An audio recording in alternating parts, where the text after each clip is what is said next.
Hello, everybody, and welcome back to Let's Talk Parks. My name is Becky Dunlap, and I'm excited to be joined by Nate Bibat. And he is joining us from the Dunes Learning Center, and he is a senior naturalist. And I'm really excited because today we are talking about how to, or how you may have in your agency pivoted into these virtual programs. And we're going to show you a really cool example of how Nate has had been able to completely transform his program and is now moving that into a hybrid experience, and how he's been able to make that really accessible and inclusive for more people to experience. So, Nate, thank you for coming on the show. Becky, thank you so much for having here.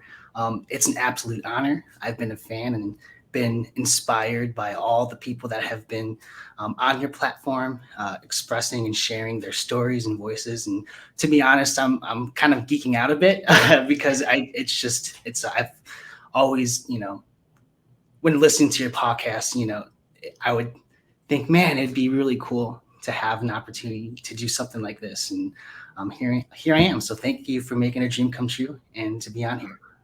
Well, thank you so much for saying that. And you are the exact type of person that every week I am inspired to show up for. And so thank you for being here. And thank you for sharing your wisdom with us and your experiences with us. I think people will not only be inspired from us, but also I think it's fun to do the video version of this. So if you're listening to the audio, go check out the YouTube version of this because you can actually see the program and the website that Nate and his team have worked on. So I'm really excited to dive into this. But first, let's just go over, your story a little bit, how you got into the field of Parks and Recreation, and how did you know that this interesting field of Parks and Rec was the right career move for you? Yeah, definitely. So to start off, I've been in the field of parks and recreation for about 6 years now, focusing in the area of youth leadership, recreation, programming, and education, and now specifically more environmental education. So, like many parks and recreation professionals, I was introduced to the field starting off working at camps. I had the amazing opportunity of working for an outdoor adventure camp in Colorado. And it was my first ever camp experience in general, and just fell in love with that and knew that I wanted to pursue a career in whatever that was. All I knew is that it was getting people outside, having authentic adventures in the outdoors, and having fun. So prior to that season, I was a freshman in college, struggling figuring out what I wanted to study. I've been a lover and the advocate of the outdoors my whole life. I was introduced to the outdoors hiking at the Indiana Dunes, falling in love with the pristine land that I'm happy to be at right now. But I started off, majoring in environmental science, learned that I wasn't the best with the math and science heavy subjects. So I kind of jumped back and forth from one major to the next. I found myself transferring to another school, studying biology, and not really taking the time to do the research and what was involved in the curriculum. So it finally came to a point, dreading to go to school, or spending 4 hour long uh, labs, genetic labs, that I decided, this is not for me. And I had so much support from my friends and family, especially my awesome parents, that, sat me down and said, hey, maybe you should really take the time to reevaluate what you want to do. So I ended up taking a semester off, and really asking those tough questions, and somewhat yet simple questions of what do you like to do? What about working at camp um, draws you to pursuing this field? And when I did the research, the very first time that term parks and recreation came up, and I actually figured out that the school that I was originally at, Indiana State, had an amazing parks and recreation program. And when I actually did the time to research and what jobs were applicable to that curriculum, I saw camps, and I was like, I think this is a great first step. So my first park and recreation class was with Kara Kish, who was also featured on your podcast. So lucky to call her a mentor and a friend. And she was my first uh, teacher in my first lecture for the Parks and Rec class. And, she did an amazing job the first class to explain what this field is, how big it is, how many different avenues and jobs encompass this field. And I immediately knew that day that, I chose the right major and to return back to Indiana State. And since then, I've had the opportunity to continue learning about the field of Parks and Recreation. I returned back to that same camp a few more seasons, had the opportunity to work my way up from a counselor to aquatic supervisor. I had the awesome opportunity to work as a program manager. I've been also able to, during the school years, work for other organizations like the Boy Scouts of America and the YMCA and their youth programming, which just was an amazing experience in addition to my undergrad with an awesome group of teachers and mentors, which landed me in my current position right now as a senior naturalist at the Dunes Learning Center. Awesome. Well, I love hearing your oops. I love hearing your story. I'm hearing echo again. Oh, It's just on my end. I can edit it out. Okay. okay. Well, I love hearing your story. I love hearing about how you thought you were going to go one route, but sometimes it's not until you actually get into it that you realize maybe I don't like this after all. And it can be painful to take a step back and realize maybe that's not the right direction for me. But I think as long as you keep going and experimenting, then you find the right path for you, and you can always turn around, right? Yeah, you're absolutely right.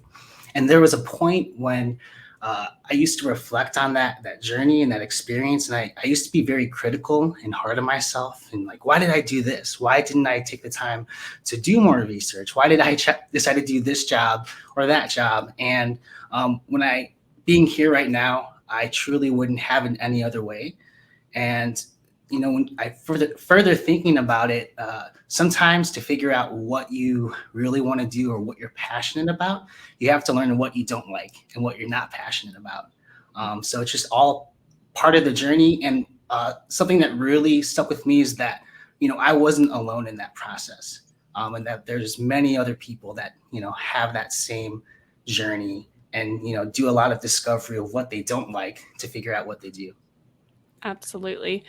And plus, with the field of parks and recreation, it can be so expansive. There's so many different things to do to really wrap your head around. Like, wow, what can I do on a day to day basis? I think a lot of times it can be overwhelming to think about the decision making process of what am I going to do? So let's actually start with that. What, on a daily basis, what do you do as a senior naturalist so that others can learn from your experience? Yeah, that's a great question, and I think the best way to explain that is to give a little more context on um, the organization I work for Dunes Learning Center. We are a nonprofit, a 501c3.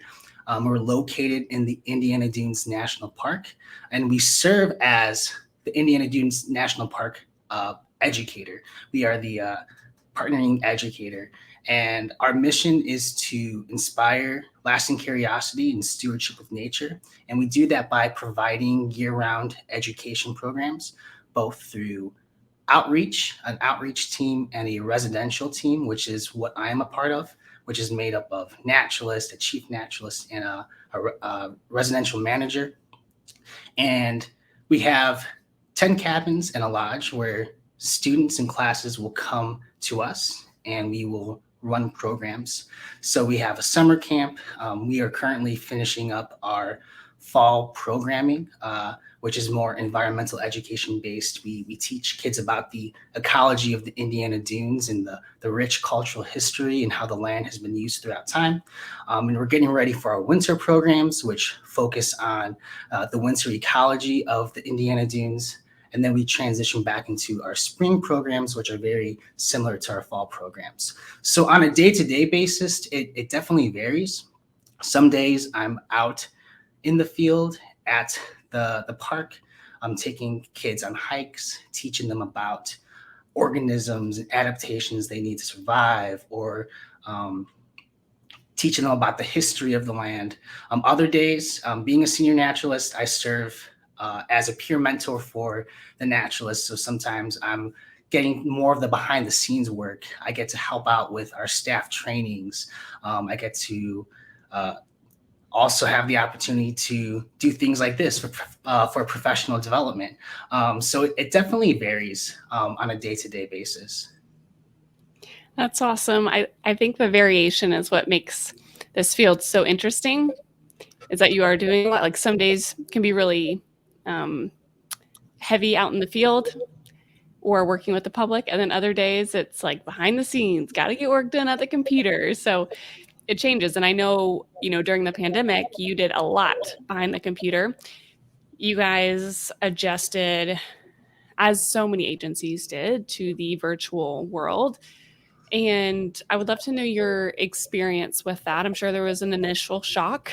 Um, but how did you guys adapt? And then kind of as we get into this conversation, maybe you can tell us about one of the programs that you created that allowed your participants to interact when you weren't able to in person. Yeah, Becky, you're absolutely right. It was definitely a big shock. This past year and a half has been very different in regards to our operations and our programming because, a bulk, if not all, of what we do involves being with our students in person out at the Indiana Dunes National Park, providing these programs and services. So with that, uh, and in addition as well, that was a big issue for many other park agencies and organizations and all the nature centers out there. So with that in mind, it was truly amazing and inspiring to see our field, environmental educators, stepping up and bridging that gap, and to be able to continue providing those education programs and services by adapting a lot of their programs and making them virtual. I was able to witness a lot of brainstorming, a lot of ways of being creative without being in person, and in addition, collaborating with other educators and organizations and nature centers to see how they are adapting and providing their programs without being in person.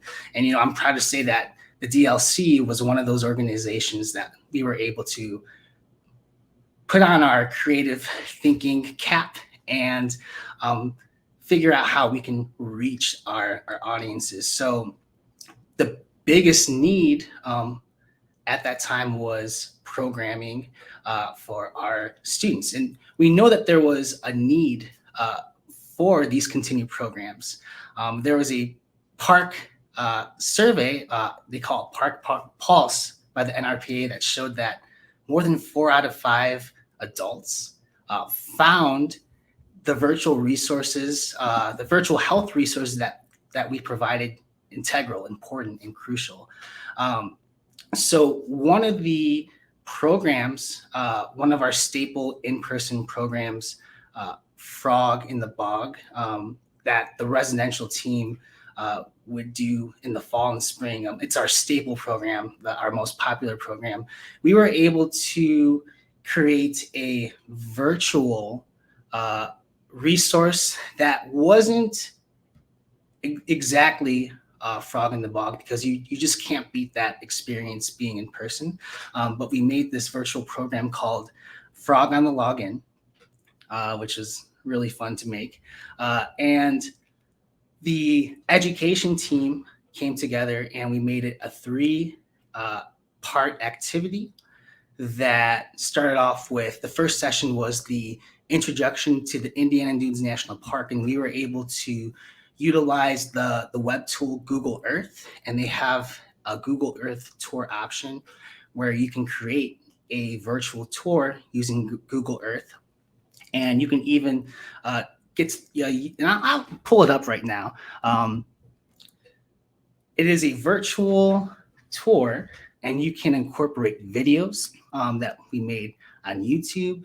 And in addition, you can have different perspectives. You can be in a 2D version where you can just see the map as it is. But we also, what we utilized a lot for this program specifically was our 3D in-person perspective that made it feel like you were actually at an ecosystem of the Indiana Dunes. So we used the pre-visit as a way to introduce students and teach them about the 5 unique ecosystems of the Indiana Dunes. And we would create prompts like this in the text box that encourage them to explore. You can click around, you have a 360 panoramic view of that ecosystem. You can go up and down. And in this example, the open beach, you can go up and down the shoreline of Lake Michigan. And you can continue hiking virtually and exploring each ecosystem and navigate. So this example here right now is just a little taste that we actually provide on our website to give teachers a better idea. So we are able to use this and create these prompts to have kids focus on making those observations. And in addition, they came to, when we were able to continue our, let me rephrase that, when we were able to start having programs in person and we were able to take them to the beach, the students felt way more comfortable knowing what to sort of expect. They would, do research beforehand. They would see maybe this grass over here and be like, oh, I wonder what this grass is. They would end up teaching us what this grass is. They would do the research beforehand. And in addition, teachers would supplement and incorporate their own lesson plans through that. So that's just one example of the first session.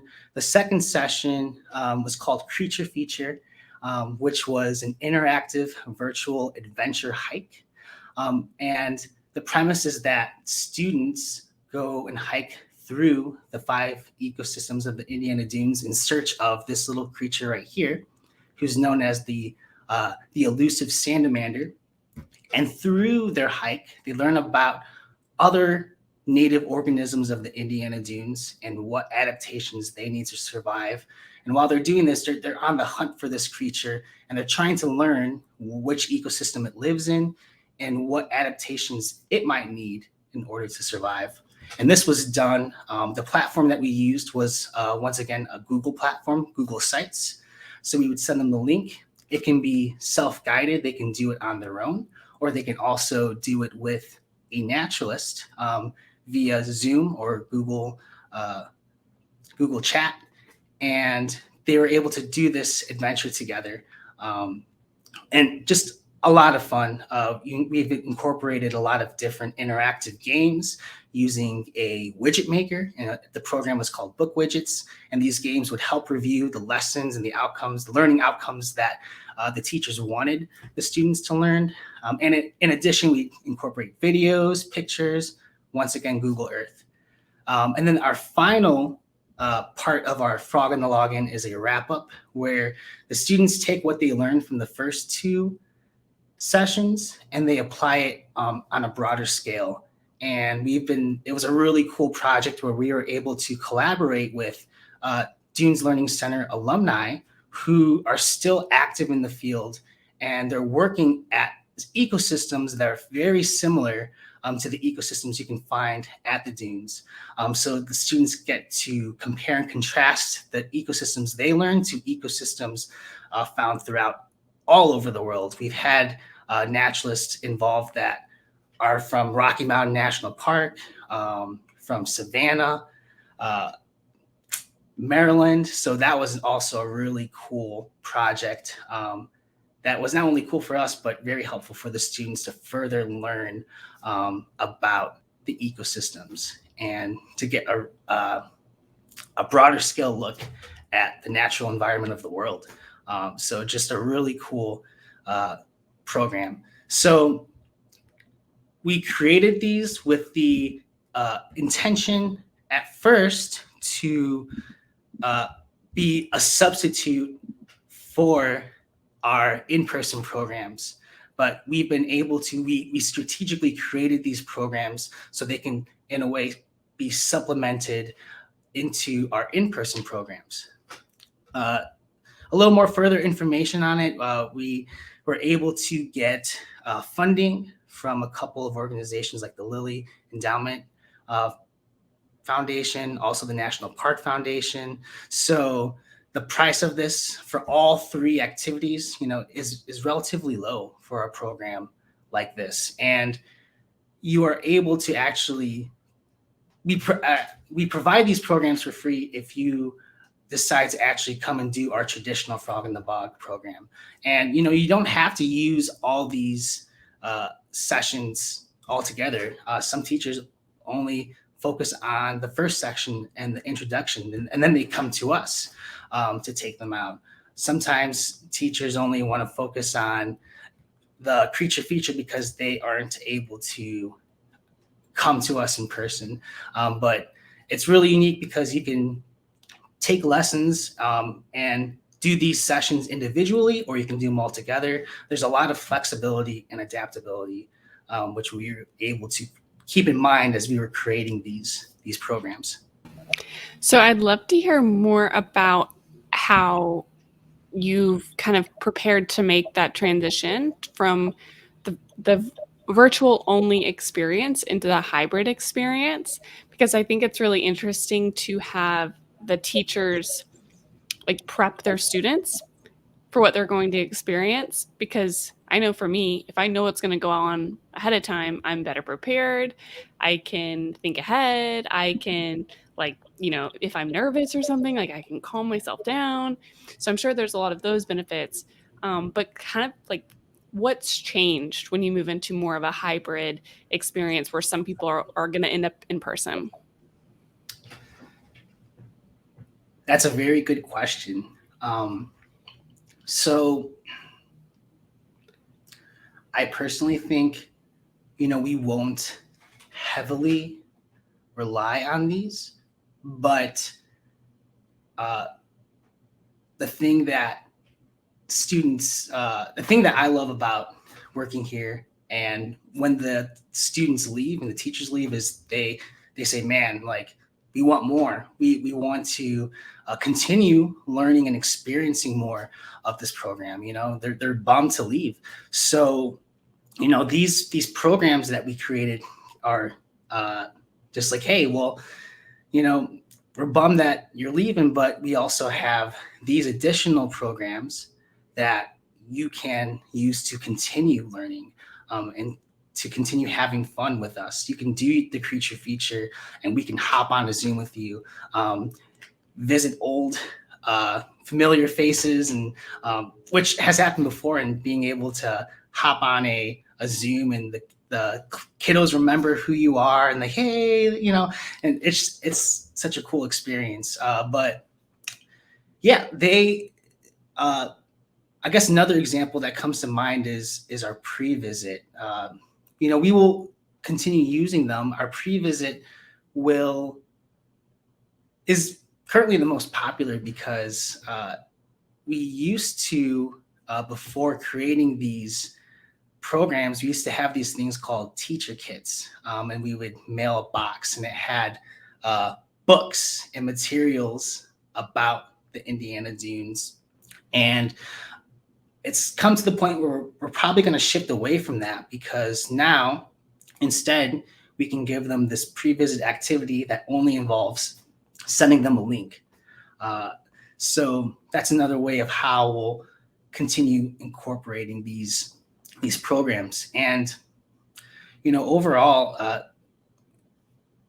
to also keep in mind is that we just didn't want to put all this time and effort into creating these programs, and then when we were able to operate at a new normal, just to say, oh, okay, well, we don't need these programs anymore, we're just going to drop it. So that was definitely one thing that came to mind when creating it, is asking that question of how we can continue incorporating these virtual programs. And to be quite honest, and on a broader scale, a lot of these technological programs and virtual resources and tools that we've incorporated and at one time heavily relied on, they're not just going to simply go away. And that's just because as a society, we constantly find ourselves in a state of technological progression, and we see it more prevalent now in our field, in the Parks and Rec field too. Uh, since the pandemic, we see things sticking like employers allowing their employees to work from home permanently because it's more efficient. It saves money. We see a lot of our seminars and our meetings, social events, even conferences being hybridized where you can go in person if you want. And if you don't want to, you can attend from the comfort of your home. And one of the biggest trends now, specifically in parks and recreation, is esports and e-gaming. That's becoming huge. So we're not going to be seeing, at least in my opinion, any of these virtual resources or programs going away, even when we are able to operate at a full capacity in person. They're going to be integrated, and really, truly, the integration of these resources are really enhancing our programs, in my opinion. Yeah, I think you are absolutely right, Nate. I think everything you just said around like digital transformation, it's here to stay. I think a lot of our virtual programs they may not be utilized as much as they were at the height of the pandemic, but they are laying the foundation for all of the other cool things that might come about in the future, like, virtual reality. Um, but I don't think we would have ever done that if we didn't have the kick in the butt to be like, our community needs virtual programs. And unfortunately, it had to be something like this to make us do that. But I think now that we have that foundation, it's more like, you know, um, adjusting it here and there so that it does become like a true hybrid experience. And I think kind of the pre-visit option that you have is awesome. I think the videos and like the different widgets and games and things that you came up with are awesome. Do you have any examples of those specific things that you could kind of walk us around? Yeah, sure. So, in addition to the virtual program Frog on the Login, at the very beginning of the pandemic, we came together and we created what's called the Distance Learning Collection. So, the Distance Learning Collection is a series of virtual education activities that the residential education team came up with. And in addition, we provided links to other virtual activities from other organizations, nature centers throughout the country too. But focusing more on our distance learning collection, uh, it was a really cool project because we got to explore and create educational programs that interested us. Uh, our biggest distance learning collection activity that we did was the Search for Sasquatch, which was a documentary style uh, YouTube series, uh, kind of a playoff on like those Bigfoot shows, where once again we're looking for this elusive Sasquatch. Um, and Anthony, our chief naturalist, goes on the hunt for them. So he makes these episodes, and he was able to incorporate a lot of different lessons, like how to identify different scat. What's the scat? Like, what are tracks? How do you identify what animals belong to what tracks? He was able to have naturalists from the past make some cameos and share their knowledge.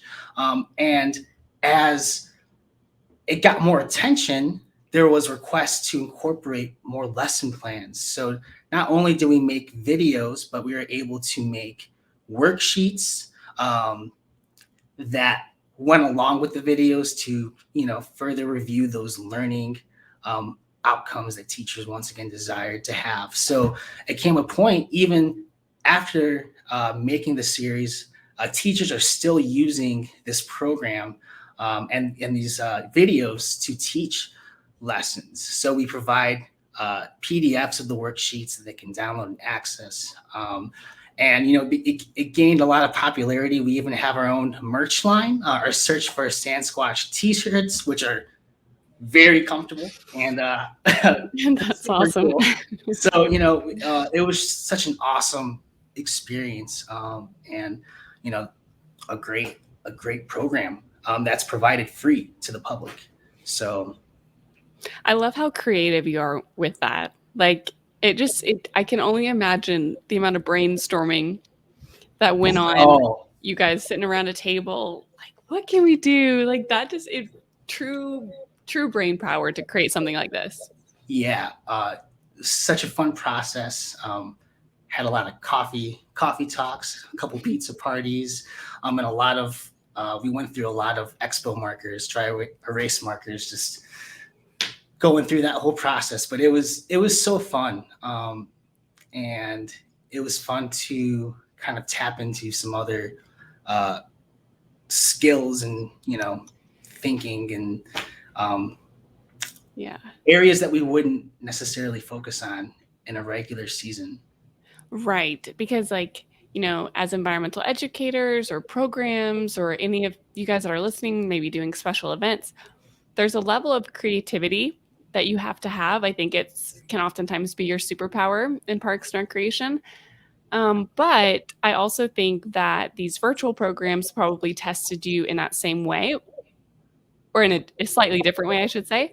And it required you to learn a new set of tools as well. So, can you just kind of let us know what tools you had to learn in order for something like this to come to life?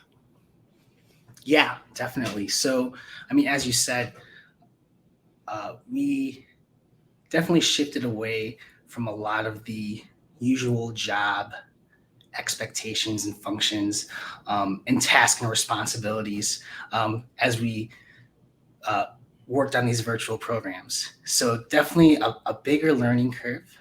Some of the tools, as I mentioned, utilizing Google Sites and understanding how to format the text and how to arrange pictures. It took a while to learn about that. Um, YouTube and actually recording videos and making sure the audio was clear, uh, was another thing, and being able to edit videos. When I first started making videos for my activity series, it would take me 2.5 hours to edit a 1.5 minute video. So learning how to splice different audio clips together, how to add transitions and effects. It all took a lot of time, and it also took a lot of trial and error. But it was a learning process that we all worked together on. We helped each other out, and eventually kind of worked our way up to being more competent in that. Using book widgets was a lot of fun, and playing games, a lot of experimenting. Um, and what was so awesome about working with the or the education team at that time was we always continued to, you know, push each other to make these programs as great as possible. I'm personally someone that can sometimes just settle and be happy with what I had, but I'd get a lot of great feedback or um, suggestions on how to make this video more entertaining, or hey, instead of you know putting this picture here, how about you add a video over here and whatnot. So it was great to have a great team to work together to help each other and help enhance and make our programs, our virtual programs, even better. Yeah. I think the continuous improvement piece is so important. Um, there's a lot of technology to learn. You're not going to get it right the first time or Yeah. even the 10th time. I keep learning that. But, speaking of not getting things right the first time, one of the things we want to talk about on this series is around how to make our programs and parks more accessible and inclusive. And let's talk about that from a virtual perspective. What were some things that you did, and what were some things that you kind of learned along the way that maybe surprised you? Yeah, that's definitely a great question. Um, Starting at this job and being in person, we're proud to say that we, as an organization, try to be as inclusive and as accessible as possible. And there's a lot of ways we did that in person. But now shifting to virtual, there's a whole other set of of bumps and challenges in being inclusive and accessible. And I also believe that we did everything we could, and we're still doing everything we can to continue uh, being inclusive and accessible. And some of the ways in which we did that initially, something as simple as adding captions to our YouTube videos and making sure that you know YouTube can auto generate the captions, but they're not always correct. So making sure that we're taking the time to go through the whole script in our videos and editing and structuring the sentences so it matches what we're saying. Um, there was a lot of uh, there's a lot of time involved with making sure that the language and the text that we used in our virtual activities were at an appropriate grade level. Um, it's very easy when you're in person to um, incorporate a lot of terminology that the students don't understand. But when you're in person, you can kind of break that down and explain and elaborate more. But if a student is doing one of our virtual programs self-guided, uh, it can be a little difficult if they're reading at a higher grade level reading. So, that was also considered as we were making these programs. And we figured out for a program that was meant for fourth and sixth graders that the language and the sentence structure was at an 11th grade reading level. So we actually had to take all the text and we ran it through um, these scanners to assess what level of reading we were at, and we'd have to always, uh, get even really nitpicky and simplify the words and structure it until we got to a fourth grade level when we would scan it online. Um, I just want to pause you. I think that's so interesting. I think that we try to overcomplicate things.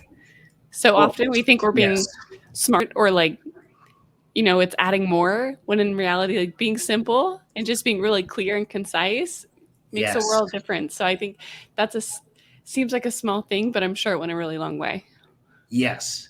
Um, and to this day, I still have to constantly remind myself. Sometimes speak simple, easier to understand.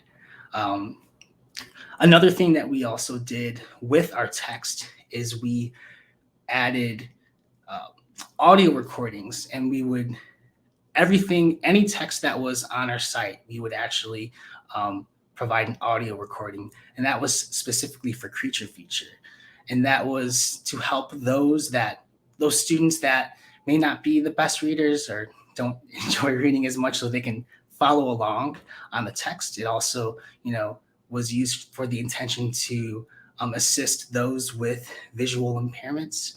Um, and that was a little tedious, but definitely worth it at the end.